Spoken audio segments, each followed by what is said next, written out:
Yesus kuatku kembali hadir menjadi berkat bagi kita semua. Puji Tuhan, mari kita bersatu dalam doa. Bapa dalam surga, kami sangat bersyukur sebab Engkau baik, kami alami kebaikan-Mu sampai saat ini. Ada lagi bagi kami kesempatan untuk kami bisa mendengar, merenungkan, pelajari, mempraktikkan firman Tuhan. Menjadi berkat bagi kami semua. Allah Roh Kudus, tolong pimpin renungan firman Tuhan ini dari awal sampai akhirnya. Semua jadi untuk kemuliaan nama Tuhan, keberkatan bagi kami semua. Di dalam nama Tuhan Yesus Kristus kami berdoa. Haleluya. Amin. Bapak Ibu saudaraku yang dikasihi dan diberkati Tuhan, selamat memperingati hari kenaikan Tuhan Yesus ke surga. Puji Tuhan, dalam beberapa ayat di dalam Alkitab, kenaikan Tuhan Yesus ke surga menunjukkan diantaranya bahwa tugasnya dalam dunia ini untuk menebus manusia yang berdosa telah selesai. Dalam Yohanes 17 ayat 4-5. Kemudian kenaikan Yesus ke surga menunjukkan bahwa Yesus Kristus berasal dari surga. Dalam Yohanes pasal 3 ayat 13. Kenaikan Yesus ke surga menunjukkan bahwa Ia menyediakan tempat bagi kita yang percaya kepadanya. Di dalam Yohanes 14 ayat 2-4. Kemudian kenaikan Yesus ke surga menunjukkan bahwa Roh Kudus akan turun menyertai umat ketebusannya selama-lamanya. Di dalam Yohanes 16 ayat 7.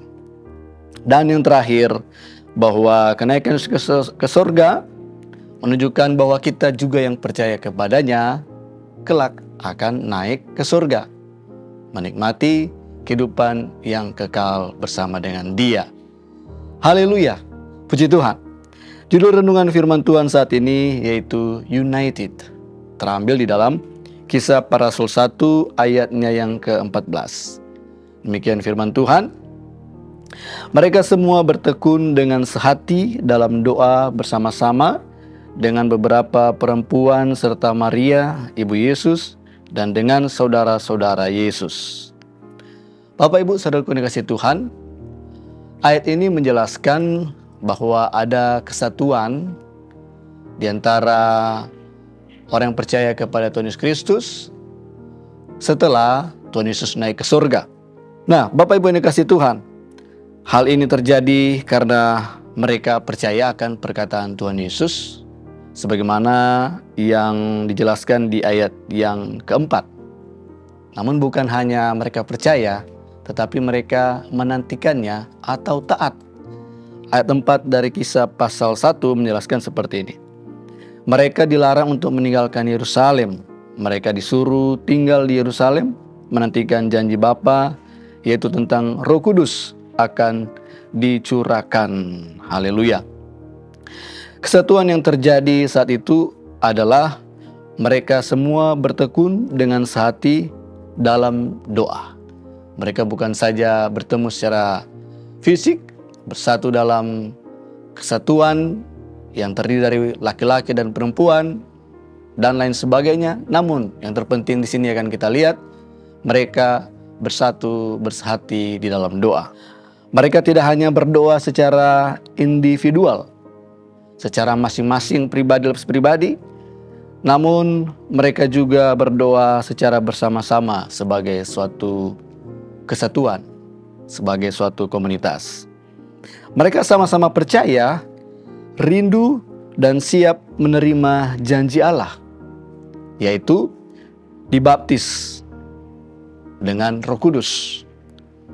Bapak Ibu saudara kasih Tuhan, kalau kita melihat bagaimana 10 hari kemudian Roh Kudus dicurahkan, janji Allah digenapi.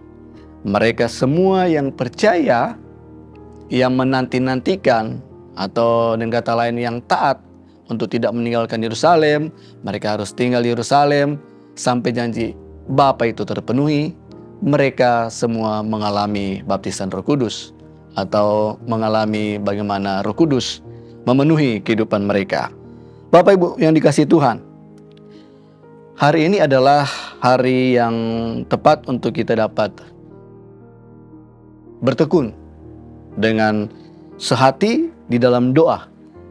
Kita bukan berdoa dan menantikan supaya Roh Kudus dicurahkan, Bapak Ibu. Karena Roh Kudus telah dicurahkan, janji Bapa itu telah terlaksana di dalam Kisah Para Rasul pasal yang kedua pada hari Pentakosta. Kita saat ini bisa bersehati berdoa untuk merindukan dan siap untuk dipenuhi dengan Roh Kudus, Bapak Ibu. Pencurahan Roh Kudus itu sekali terlaksana, namun untuk kepenuhan Roh Kudus dialami secara berulang-ulang atau terus-menerus. Suatu hal yang harus kita alami, Bapak Ibu, secara terus-menerus. Bagaimana kita perlu dan harus dipenuhi dengan Roh Kudus. Karena dengan demikian, Bapak Ibu, kita dimampukan untuk tetap hidup di dalam kebenaran, di dalam kekudusan, di dalam menyelesaikan segala rencana, ketetapan atau tujuan-tujuan Tuhan yang sudah Ia tetapkan bagi kita umat ketubasannya. Tanpa dengan hal itu, Bapak Ibu, kita tak akan mungkin mampu, kita tak akan bisa menggenapi rencana Allah yang indah dalam hidup kita.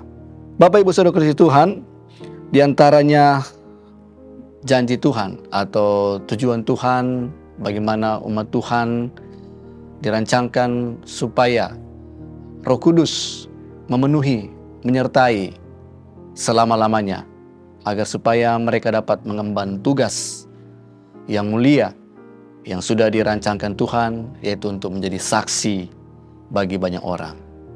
Dalam Kisah 1 ayat 8 kita mengetahui hal itu.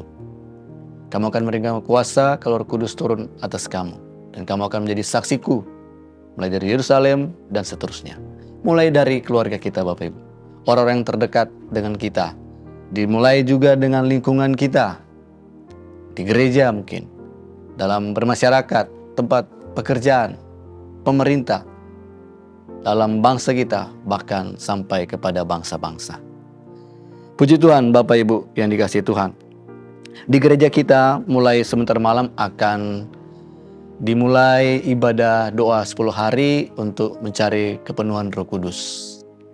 Suatu saat yang tepat untuk kita bisa bersehati di dalam doa. Dalam doa itu ada ucapan syukur, pujian penyembahan, ada pengakuan, permohonan, syafaat, dan keintiman dengan Tuhan. Biarlah kita bisa merenungkan firman Tuhan ini dan mengambil bagian untuk kita ada dalam kesatuan, united, yang Tuhan mau untuk kita mengerti dan kita lakukan. Mungkin bagi beberapa banyak orang umat Tuhan tak bisa berkumpul bersama, bersatu di dalam ibadah-ibadah yang sudah dirancangkan, namun ada fasilitas yang bisa digunakan. Walaupun kita tidak bersatu berkumpul secara fisik, bisa mengikuti ibadahnya dari rumah secara live streaming atau secara online. Namun yang pasti kita bisa ada dalam kesatuan hati untuk ada di dalam doa. Bagaimana kita percaya, merindukan, siap untuk dipenuhi dengan Roh Kudus. Haleluya. Bapak Ibu mau menikmati berkat Tuhan dalam kesatuan yang dirancangkan Tuhan. Ini dasarkan atas firman Tuhan yang kita percayai dan yang kita lakukan. Pasti kita diberkati. Amin. Mari kita satu dalam doa. Bapa dalam surga, terima kasih buat firman Tuhan yang kembali mengingatkan bahwa ada rancangan Tuhan, ada berkat Tuhan dalam kesatuan doa pengikut Kristus, di mana janji-janji Tuhan akan digenapi. Ada jawaban doa yang bisa kami peroleh. Bahkan terlebih ada janji Tuhan di dalam kami merindukan supaya kami terus senantiasa dipenuhkan dengan Roh Kudus. Untuk kami menjalani kehidupan dalam dunia yang penuh dengan pergumulan ini, kuasa dosa, kuasa iblis, dengan berkemenangan di dalam Engkau. Karena Engkau hadir hidup dan diam bersama dengan kami. Berikan kami kekuatan, pimpinan, kemenangan, berkat Tuhan dalam kehidupan kami sehari-hari. Menyerahkan hidup kami dalam tangan-Mu ya Tuhan, setiap umat Tuhan dari anak kecil sampai kepada orang tua. Kiranya dalam perlindungan, pimpinan, berkat Tuhan. Ini doa syukur kami, akhiri renungan kami di hari ini, dan pengucapan syukur dalam nama Tuhan Yesus Kristus. Haleluya, amin. Bersama Yesus, aku kuat.